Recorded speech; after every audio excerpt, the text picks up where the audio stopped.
اور اسے یاد کرنا بھی آپ کے لیے کوئی مسئلہ نہیں رہے گا۔ تو پہلا لفظ ہے طعمے، جس کا معنی ہے خوراک یا غذا۔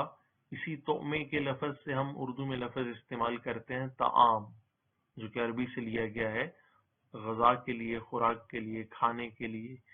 پشے دوسرا لفظ، اس کا معنی ہے مچھر، اور ماہی کا معنی ہے مچھلی۔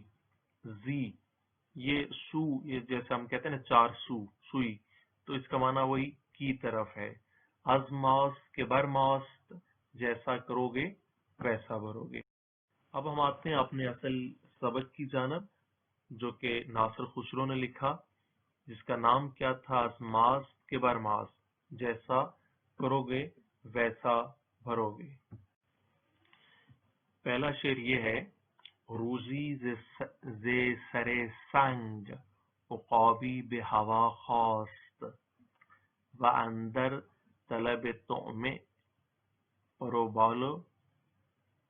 پروبال بیاراست۔ تو روزی یا روزی، جسے فارسی میں پڑھتے ہیں روزی، تو یعنی وہی روز پلس یہ ہے۔ تو بتایا تھا کہ اسم کے آخر میں اگر یہ آ جائے تو اس کا معنی ایک، کوئی یا کسی کا ہوتا ہے۔ تو ایک روز، روزی کا مطلب، زے کا معنی سے ہے، یہ اصل میں وہی لفظ از ہے جس کا معنی سے ہے۔ سر سنگ، سنگ کہتے ہیں پتھر کو، سر یعنی وہی اوپر، کہ پتھر کے اوپر سے، یعنی ایک روز پتھر مراد پہاڑ کے اوپر سے، عقابی، عقاب پلس یہ ہے، یعنی ایک عقاب، بہوا ہوا میں، خاص اڑا، یعنی ایک روز ایک عقاب پتھر یعنی پہاڑ سے ہوا میں اڑا۔ وہ اندر طلب طعمے، وہاں کا معنی اور، اندر کا معنی میں، طلب طعمے، طعمے یعنی وہی غذا، غذا کی طلب میں، اور غذا کی طلب میں پرو بال بی آراست، بی آراست، آراست آراستہ کرنے سے ہے، اس نے اپنے بالوں پر سوارے، اپنے بالوں پر کو آراستہ کیا، اپنے بالوں پر مرتب کیے، ترتیب دیے۔ بر راستی بال نظر کرد و چنین گفت، بر کا معنی پر ہے، راستی بال یعنی اپنے پر جو تھے ان کے سیدھا ہونے پر، کیونکہ جب عقاب ہوا میں اٹھتا ہے تو اپنے پر پھیلا کے سیدھے کر لیتا ہے، تو بر کا معنی پر ہے، راستی کا معنی سیدھا ہے، بال کا معنی وہی پر۔ نظر کرد، اس نے نظر کی، نگاہ کی، دیکھا، یعنی اس نے کیا کیا؟ اس نے پر کے سیدھا ہونے پر نظر ڈالی۔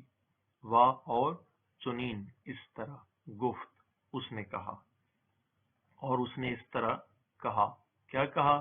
امروز ہمیں روی زمین زیر پر ماس، کہ آج تمام روئے زمین ہمارے پر کے نیچے ہے۔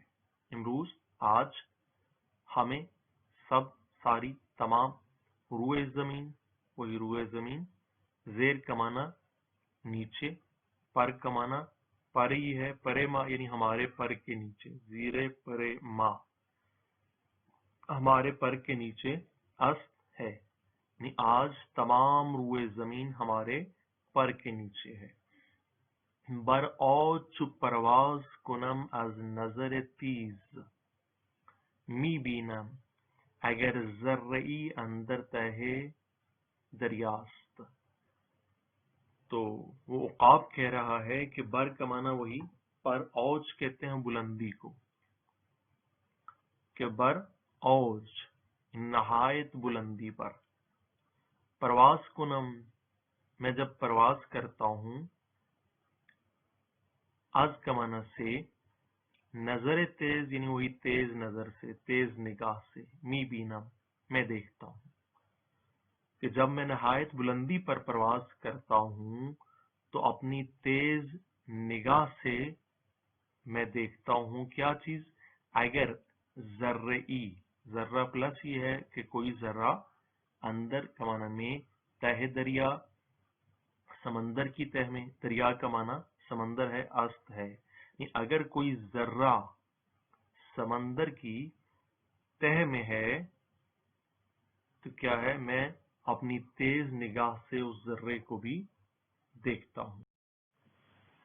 گر بر سر خاشاک یکی پشه به جنبد جنبیدن آن پشه عیان در نظر ماست.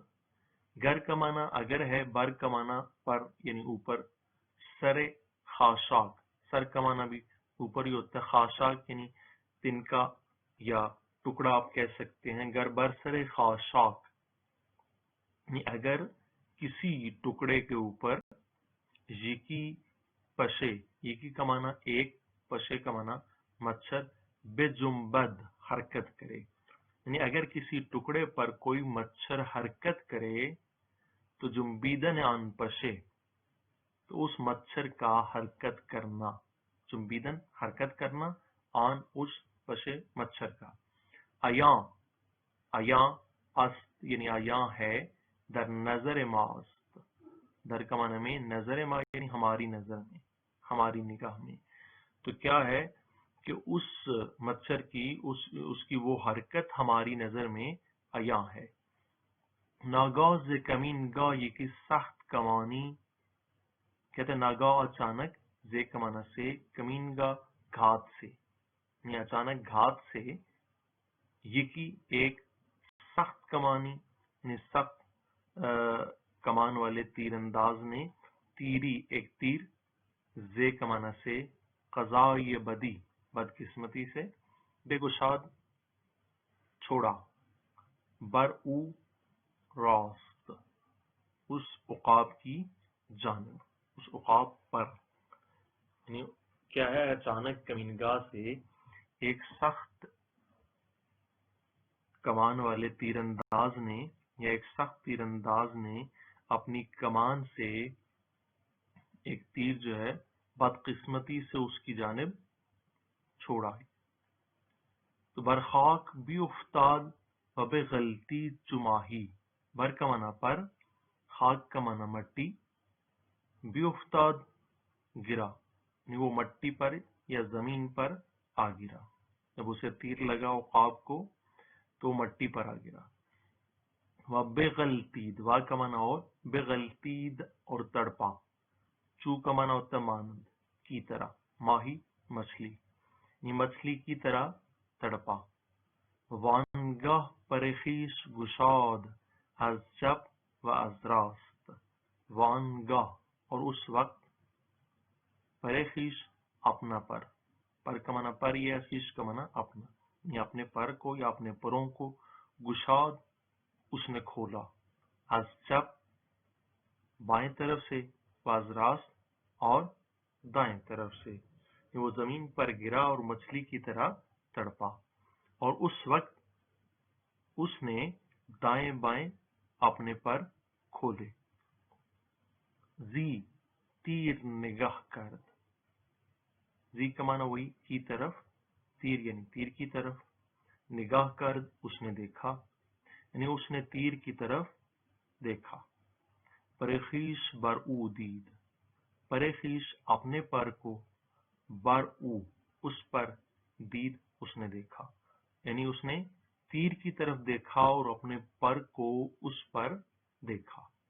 گفتہ تو اس نے کہا، یا دوسرے لفظوں میں اس نے اپنے آپ سے کہا.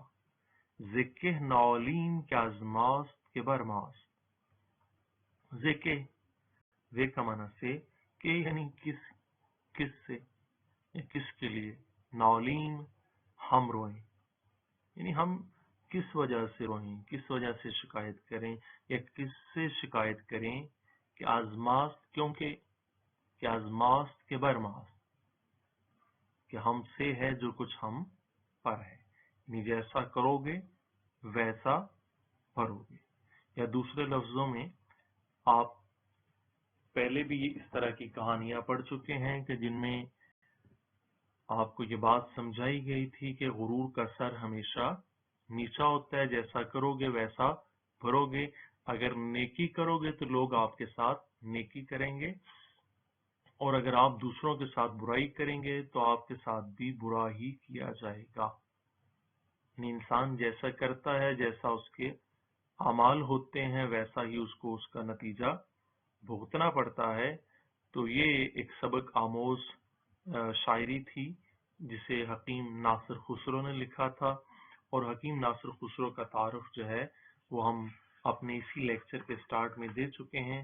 انشاءاللہ آنے والے لیکچر یعنی لیکچر نمبر 22 یعنی 22 کے اندر ہم اسی درس یازدہم یعنی 11ویں سبق کی مشق جو ہے تمرین حل کریں گے، اور سبق کا نام آخر میں پھر سے دہرا دیتا ہوں، یہ ہے کہ ازماست کے برماست، جیسا کرو گے ویسا بھرو گے۔ اور اس سبق کا یعنی ان اشعار کا جو شاعر ہے اس کا نام ہے حکیم ناصر خسرو، جنہوں نے اپنی زندگی میں 4 بار حج کیا۔ امید کرتا ہوں کہ انشاءاللہ آپ مشکل الفاظ کو باقاعدہ لکھیں گے، یاد کریں گے، اور اس پوری سبق کو دھیان سے سنیں گے، اور اگر کہیں مشکل پیش آئے گی تو مدد لیں گے۔ اللہ رب العزت سے دعا گو ہوں کہ وہ آپ کا حامی و ناصر ہو۔ والسلام علیکم ورحمۃ اللہ وبرکاتہ۔